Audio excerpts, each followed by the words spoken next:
La saison de punch de Maggie est arrivée. Nous avons reçu la nouvelle planche Magnus avant de cuisiner le gars Maggie. Allons battre Martin. Martin est vraiment nul. On va pousser le pion, faire une attaque précoce de la dame bien cheesy, titiller le pion et récolter la gloire. Évidemment, il ne va pas venir le sauver. Bonbons et biscuits gratuits. Le diabète guette. Je pourrais avancer avec le cavalier et poursuivre la journée, mais j'ai envie d'être plus gourmand. Fais entrer le gros et piège-le à l'intérieur. Tu veux piéger le gros dans la machine à laver? C'est la solution. Au poney gratuit, presse-agrumes gratuit, lequel choisir, mec? On a l'embarras du choix. Prenons juste le poney parce que c'est un échec. Allons voir le presse-agrumes gratuit pour chaton. La vie est plutôt belle. On élimine Martin, laisse-moi entrer, titiller le gros et le pion. Oh, Frank Wayne, le gars est fan du président des États-Unis, il nous donne le gros et prépare un joli mat. En un coup.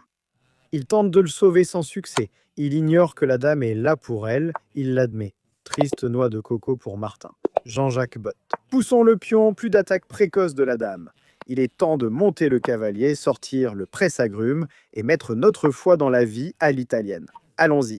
On veut sauter, mettre le pion là et mettre le presse-agrumes là. On peut tenter une attaque du foie frite. On va jouer à la fromage, pousser le pion pour pouvoir prendre, et ensuite, une fois que tu sautes sur la case D, on sacrifie. C'est comme ça qu'il faut faire. C'est quoi ces magouilles? Ce n'est pas un pion gratuit et on l'enferme un peu. On ne le gagne pas. Oh, mon pote est le meilleur. Prends le presse-agrumes, prends le poney, quoi prendre, quoi ne pas prendre. Prenons de ce côté parce qu'on récupère aussi des tours gratuites. Il fait un nuage de pions, je peux prendre la tour, mais je veux préparer un petit piège, c'est-à-dire pousser ce pion. En voyant le presse-agrumes aller là-bas pour sniper le poulet. Ah, le poulet s'enfuit. Attends. On fait frire le poulet. Tu mets le poulet là, tu mets le poulet dans la poêle. Frère, c'est nul. Martin a perdu. Ça a duré plus longtemps que ça. Nelson. C'est le même Nelson qui fait l'attaque reine précoce? Parce que si oui, je connais un piège où on ne saute pas sur le poney, mais on met le presse-agrumes là. Sacrifier le pion avec l'idée d'en sacrifier encore plus. Le pion avec l'idée d'en sacrifier encore plus, genre laisser la tour mourir. Devenir diabétique et gros, pas de diabète pour nous. Allons sauter sur le poney, le sacrifice, c'est la voie. Laisse-moi cuisiner. Encore un sacrifice, laisse-moi cuisiner, chaton. Nous sommes les chefs suprêmes. On va prendre le pion et obtenir la gloire. Et il est tombé dans le piège. C'est fou.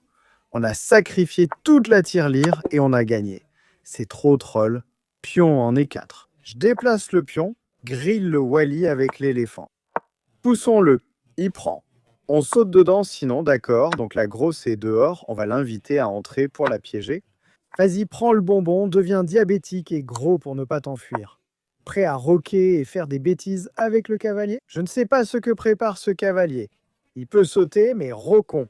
La tour ici pour un peu de disco, c'est le plan. Laisse-moi faire. J'aurais pu sauter, mais le disco, c'est la voie à suivre. Le gros est à nous. Allons-y. Wally, comment vas-tu? Attends, pas besoin de prendre ici, je peux prendre la pièce, ce cavalier. Non, le gros va mourir. Pourquoi il est si mauvais? Il est tellement mauvais.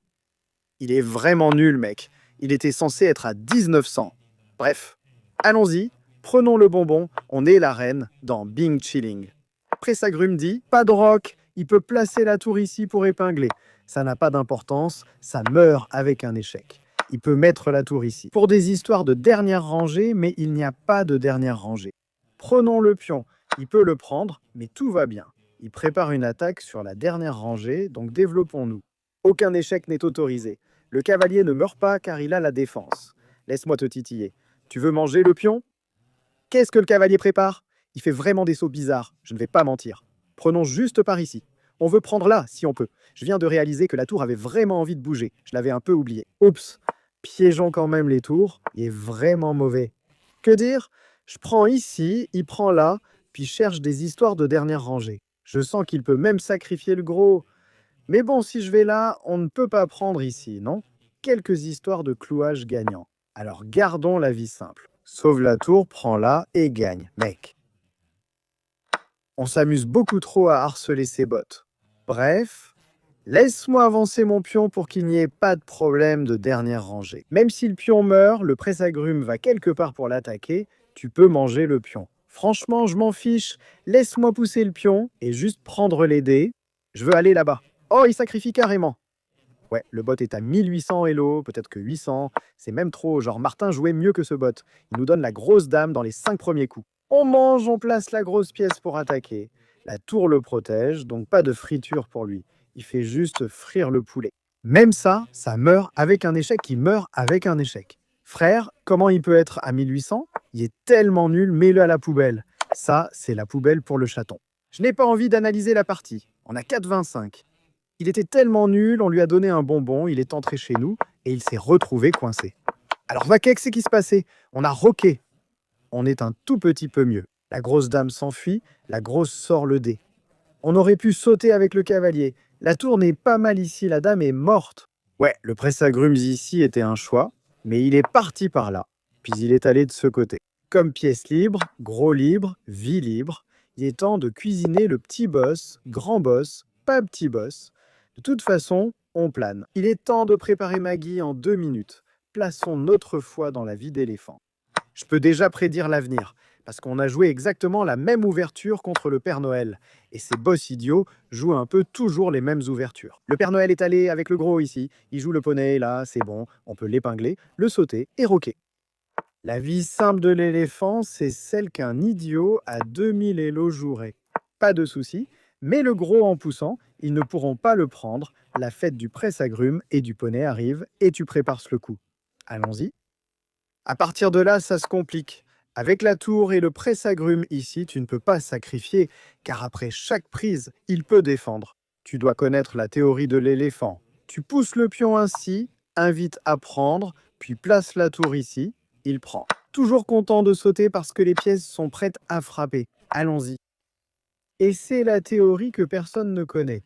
Je peux parier la maison de mon hamster là-dessus, même Maggie ou Hikaru ne connaît pas ça. Où tu es censé sacrifier le poney de cette façon, et une fois qu'il prend, on place le sniper là, et on tire, et le plan est de sacrifier la petite tour au bon moment. C'est un peu trop tôt, donc d'abord on va sauter avec le poney. Et puis une fois qu'il essaye de faire des petites manigances, tu sais, je m'en fiche complètement. Parce qu'on veut sacrifier, avec l'idée d'enlever son ours en peluche préféré et d'amener notre autre pièce, chaque pièce attaque. Le frère pense qu'il est grand. Pique le gros, ignore-moi. J'élimine le sniper, puis on prend le presse-agrumes. Le poney meurt, tu pleures presque. Alors dès que j'entre, c'est un massacre. Un peu de défense, c'est logique. Allons-y, Barack, même partie contre le Père Noël. Tu peux regarder une vidéo d'il y a 1 mois, donc on copie un peu nos propres devoirs, on prend Barack dans la vidéo du Père Noël. On a vérifié et pris le débutant, donc on a appris de la vidéo du Père Noël. On ne va pas prendre le débutant tout de suite. D'abord, on fait cette vérification supplémentaire et ensuite, on le prend. Je ne sais pas pourquoi c'est mieux parce que je suis bête, mais c'est ce que l'analyse de la partie nous a dit dans le jeu du Père Noël. Bref. On avait 2 pions d'avance, maintenant on est tout seul, parce que on ne peut pas mémoriser 50 lignes de théorie. Remettons le gros à la maison, parce que, je ne sais pas, ça avait juste l'air bizarre. J'ai pris le pion. Le gars essaie des manigances pour me taquiner. Je veux pousser pour me cacher et éviter les problèmes sur la dernière rangée, puis continuer à avancer. Frère, fais sortir le presse-agrumes. Pas cool, laisse-moi tranquille. Pousse ces pions quelque part, amène la grosse pièce. Est-ce que je le mets en échec ou est-ce que je pousse? Je ne peux pas pousser parce que le pion est en train de tomber. Laisse-moi d'abord faire échec pour assurer la protection. Je veux pousser et me cacher si j'ai le temps, car je veux juste me cacher. Attaque le pion pour empêcher de se cacher, laisse-moi le pousser, puis on se cache.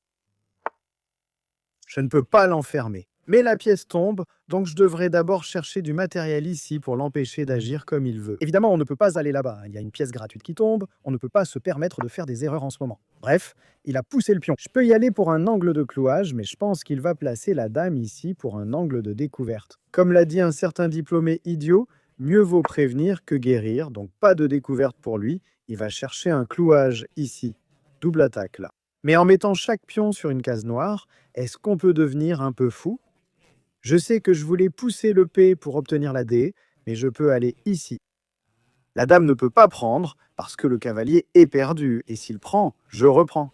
Oui, il gagne ce pion, mais est-ce qu'on ne vide pas simplement toute la tirelire? Gros est parti, ça me simplifie la vie, il prend le pion. Je peux le pousser, mais ça ne sert à rien, il sautera et le prendra quand même. Donc prenons ici. Il prend ici, on prend ici, puis on revient, et on gagne aussi, non? Il ne peut pas prendre ici. Je crains que le poney ne le sauve. Alors passons par ici pour que je puisse revenir et gagner. Donc 2 pions d'avance, il a le poney ici pour le sauver. Je veux dire, on doit attaquer le pion, non? On doit attaquer le pion. On a 2 pions d'avance, donc on ne devrait jamais, jamais perdre. Il a décidé de sacrifier. Je pensais qu'il pouvait en fait mettre le poney ici, le sauver et l'attaquer. Je n'ai pas le pion à temps, mais qu'est-ce que j'en sais? Je suis un peu idiot. Je peux le pousser, mais on va juste être gourmand et le prendre. Super coup. D'accord, ce n'était pas le meilleur coup, mais merci. Poussons juste le pion. Mec, je suis un peu nerveux, il est sur le point d'attaquer. Remettons juste le presse-agrumes à la maison pour ne pas faire de bêtises avec un stupide petit cheval espiègle. Ouais, reste loin des bêtises, avance le pion. Être actif avec le roi pourrait encore nous demander 50 coups pour convertir, car notre conversion n'était pas parfaite, mais on y arrive, peu importe ce qu'il prend. On est content car une fois le cavalier parti, la vie est simple. Si je fais échec, il peut sacrifier, mais on a un pion de plus, donc pas de sacrifice. Allons-y. Tu t'en prends à mon roi, tu devrais attendre. Maggie a déjà dit ça. Ce type copie. Laisse-moi vérifier. S'il va sur les cases noires, je peux le chasser. Donc il faut placer les pions sur les blanches. Voilà l'astuce. Il veut sauter, double attaque. Si je pousse, il y a tomate. Il peut faire échec, demander de l'aide, gagner le pion et peut-être tenir. Connectons-les tous, non? Ouais, mais connectons-les tous pour qu'ils restent ensemble et qu'on ne fasse pas d'erreur. Échec, on peut le repousser. Ou allons simplement là-bas pour qu'il n'y ait pas d'échec pour le repousser. On joue vraiment la sécurité. Couvre la case noire. Pas de tactique. Laisse-moi pousser, laisse-moi pousser. Il n'y aura pas d'échec, et quand il ira là-bas, on aura un échec pour obtenir la gloire. Je peux y aller directement et on fera le boulot correctement. Oui, ça marche. Pousse. J'avais peur qu'il sacrifie, mais ça n'a même pas d'importance. Oh, il est entré comme ça. Il veut que je prenne, mais c'est la fin, non? Ouais, c'est la fin. 2 pions, c'est beaucoup trop. Allons-y, on va sortir la Maggie. Il est devenu champion du monde de quelque chose, mais on continue à lui donner des cours pour une raison. Donc il part en vrille pour une raison. On s'en fiche complètement. Il peut y aller en espérant un pat. Ça n'a même pas d'importance. Prends le presse-agrumes, sois content. On pousse. Et au revoir, monsieur le presse-agrumes. Je veux le gros dans la vie, donne-moi le gros. On va se transformer en petit Ikaru et faire 2 gros, c'est comme ça, puis mettre une échelle, parce que l'échelle, c'est le chemin de la vie. Je ne veux pas le jouer en pré-move parce que j'ai peur que le roi puisse s'asseoir ici et faire une patte. Tu sais, ce serait un peu anticlimatique, mais laisse-moi faire mon affaire. Crois en la vie de Ikaru. On frappe le gars Maggie avec 4,21 et regarde-moi ça, c'est génial, trop brillant. J'ai l'impression qu'on ne le mérite pas parce que techniquement, c'est de la triche. Copier ses propres devoirs à la façon du Père Noël, c'est un peu fou. Le Père Noël nous aide à frapper Maggie, c'est dingue, ça mérite une tomate. Ça ressemble à un coup normal, mais la saison des tomates, c'est la voie à suivre. Donc, c'est là qu'on a commencé. Attends, on n'a pas eu de brillant pour ça. C'est un peu triste. Franchement, ça mérite un brillant. Tu ne peux pas prendre, tu sautes et cuisines. Étoile, c'est triste. Même ça, pas un brillant. Frère, on s'est fait voler. 1 brillant, 2 brillants. Même ça, c'est n'importe quoi, frère. Où sont mes brillants? Où a-t-on eu le brillant? Probablement avec le poney. Le sacrifice du débutant comptait aussi. On fait entrer le débutant, c'est le brillant, puis en sautant dedans, on en obtient un autre. Je pense qu'on mérite au moins 10 brillants pour tous les sacrifices juteux qu'on a fait. Bref. Ce n'est rien d'exceptionnel, c'est la copie du jeu du Père Noël où on vérifie. Ensuite, on a choisi le débutant. C'est à ce moment-là que j'ai su que je gagnais. Mais j'avais déjà gâché cette position contre le Père Noël, donc je ne savais pas quoi faire. On a sorti le gros et poussé le pion, puis sauvé le presse-agrumes. Je ne crois pas qu'il voulait prendre. C'était plutôt le cavalier qui sautait pour créer un problème. Et puis on s'est donné un échec. On a poussé le pion, encore poussé le pion, puis on est parti pour une petite danse du roi, et ensuite c'était une bonne idée d'échanger le gros. Même s'il récupère un pion pour ça, on aurait pu le pousser, mais prendre le pion n'est pas si mal. Je pense que cette conversion était un peu douteuse après qu'il ait gagné le pion. Apparemment, C6 a été suggéré. Apparemment, on a juste été un peu bête, mais bon, on a fait le boulot.